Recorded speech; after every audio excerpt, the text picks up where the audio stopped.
Asia, Armenia and Azerbaijan have long been at loggerheads over the mountainous region of Nagorno-Karabakh. A new round of clashes broke out last week along with the contact line of the area.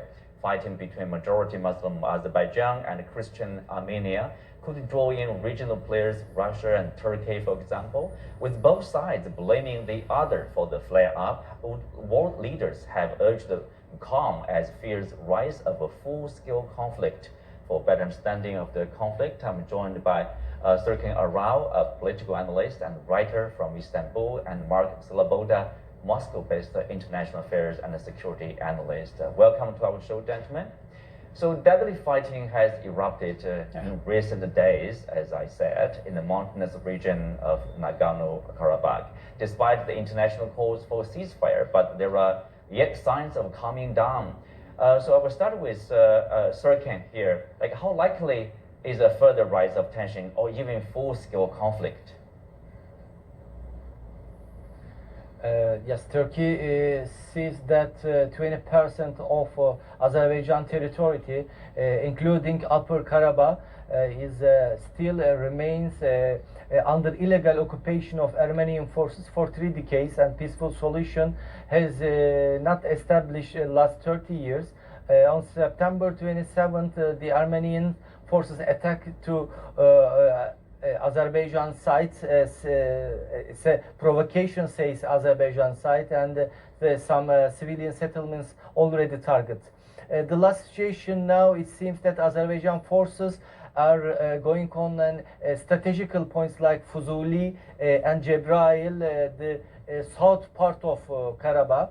And this is important that at 93 Armenian forces captured, and if they cut off this road, then from Armenian capital Yerevan to Karabakh, the peak mountain will be held and the roads will be held.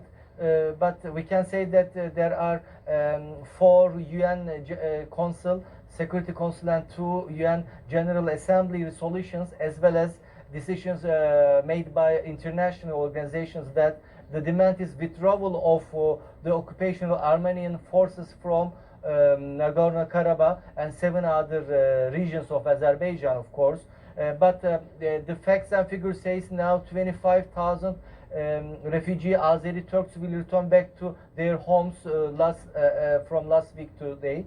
Turkey's role is important because Turkey says Azerbaijan is a red line for Turks, but Turkish soldiers are not on the ground. I can mention that few commanders are at Baku, that is all. But Turkey's position, Turkey says Turkey will do what is required if Azerbaijan wants to resolve this conflict on the ground.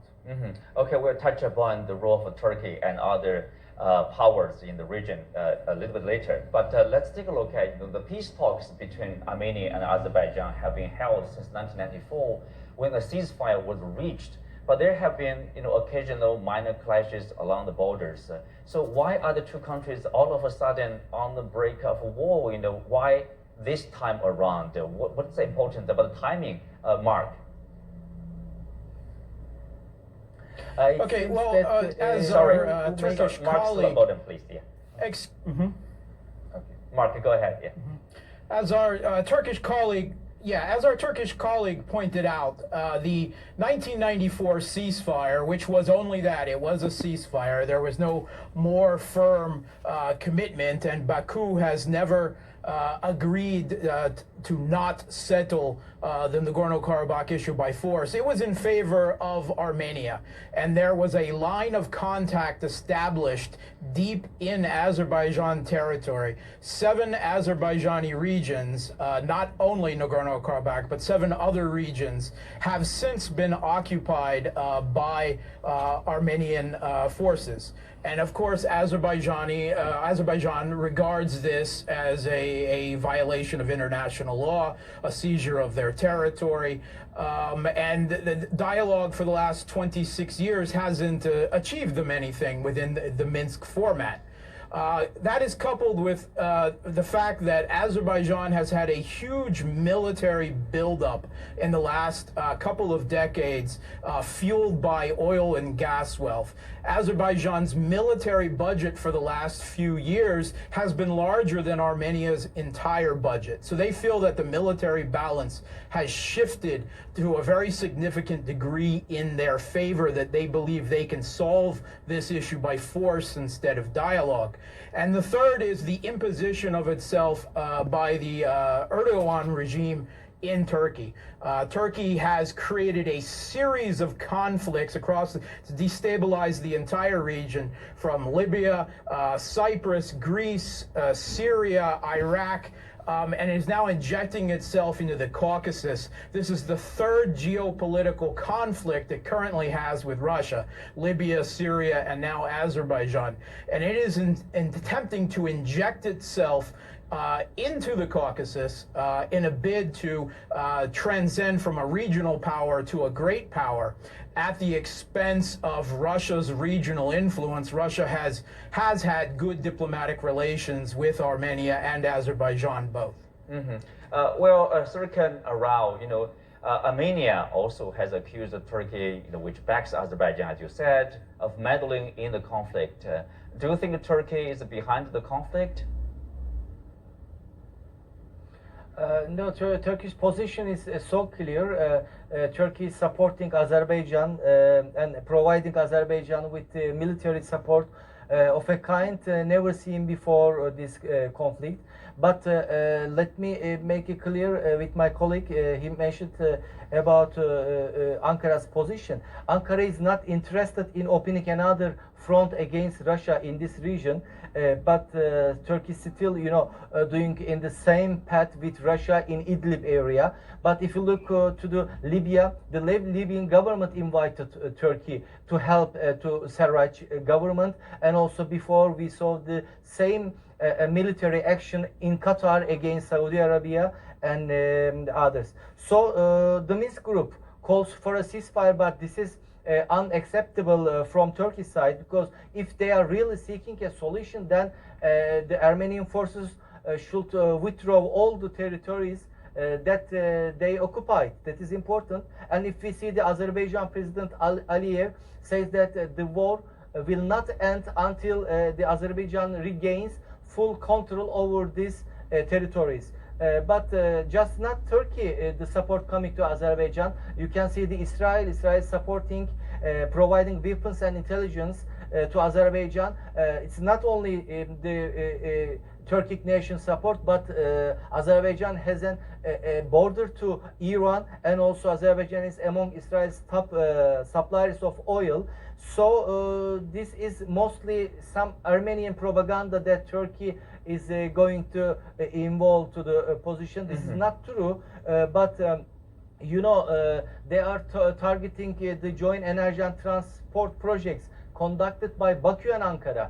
So are they sending an invitation to Turkey to be part of the conflict? We can ask about this. Well, looking ahead, Mark, how do you see, of course, with the involvement, for example, not only the two countries, but also some other regional or powers out of this region? So what's the prospect of resolving it peacefully, or achieving a ceasefire, or even to another round, another direction, for example, full-scale war? How likely it is? Well, of course, pretty much the entire international community, except, of course, for Turkey and Azerbaijan, have called for a ceasefire and an end to hostilities. The Erdogan regime seems to be goading this conflict on. As our previous colleague said, the Turkish government finds a ceasefire between Armenia and Azerbaijan to be unacceptable to Ankara, which is a little unusual to say the least. I'm not quite sure who is in charge of Azerbaijan, whether it's President Aliyev or whether it's the Sultan of Turkey, Erdogan. The problems with a ceasefire is that it'll be very difficult with Turkey driving this conflict on. They've given Azerbaijan their full support.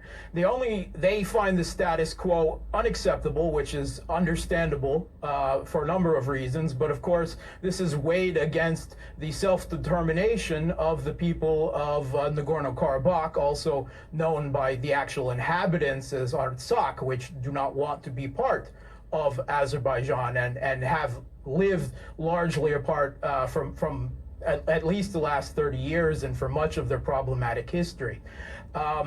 A diplomatic solution really is the only solution that really is acceptable, at least to the outside world, because in order for the Azerbaijani dictatorship to take full control of Nagorno-Karabakh would involve ethnic cleansing and genocide, which of course brings up the specter of the Turkish genocide of Armenians earlier in the last century, and with Turkey interjecting itself in such a forceful and belligerent way into this conflict that is making Yerevan extremely uncomfortable. And serkan.